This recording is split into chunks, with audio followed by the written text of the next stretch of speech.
Stand up, Al. Right, this afternoon's activity is one that I would like you to get ready to play with tomorrow. So today we're going to be preparing our activity, and tomorrow it will be ready for you to play with, just like mine is today.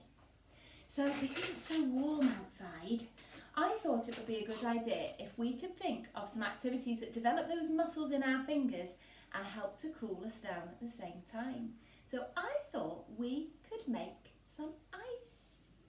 So what I would like you to do today is to find some containers that you might have around your house. They could be old junk modelling things, couldn't they? And some of the things from your recycling. And I would like you to fill them up with water and then to add something interesting inside. So I've been around my garden and I've found some pretty flowers and I've popped them in my water in my container. But you might like to put in, maybe if you've got any little play people, put anything in that you would like really. And then what we're going to do when they're filled with water is you're going to take them to your freezer and pop them in your freezer and leave them there until tomorrow. And then when you get them out tomorrow, something special will have happened. Shall I show you what's happened to mine? Okay, so I popped some flowers in some water in my freezer and they are ready for me to get out now. Oh, here's my first one. I'll pop that down there for a minute. And here is my second one with some lavender inside. Now if you use old junk modelling pots for this, it's a good idea because if they do rip or tear while you're trying to get your ice out, then it doesn't matter. I'm going to bring them closer so you can have a really good look. So here, look, are my frozen flowers. If I turn my ice over, you can see all kinds of ice bubbles in there and my flowers are trapped inside. So this is the fun bit now, because now I'm going to try to get my flowers out of my ice. So I'm going to need to make my ice melt, aren't I, because it's frozen. Now it's actually touching my warm hand and it's starting to melt that way.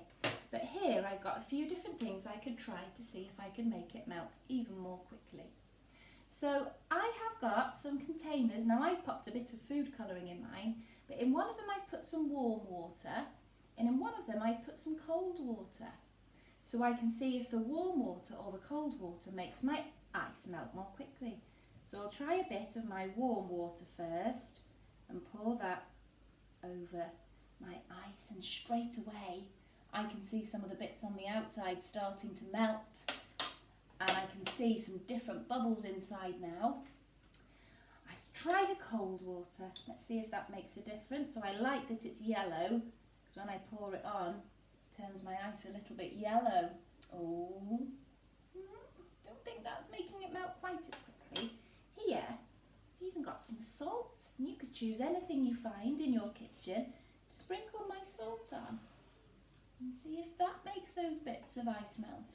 And then of course, if I wanted to, I could have a go at chipping away at my ice. And all the time, while I'm exploring with my fingers, I'm developing those muscles. Wow, these are really exciting. So I'm going to carry on playing with these now, but see if you can get yours made this afternoon and they'll be ready for you to play with tomorrow too.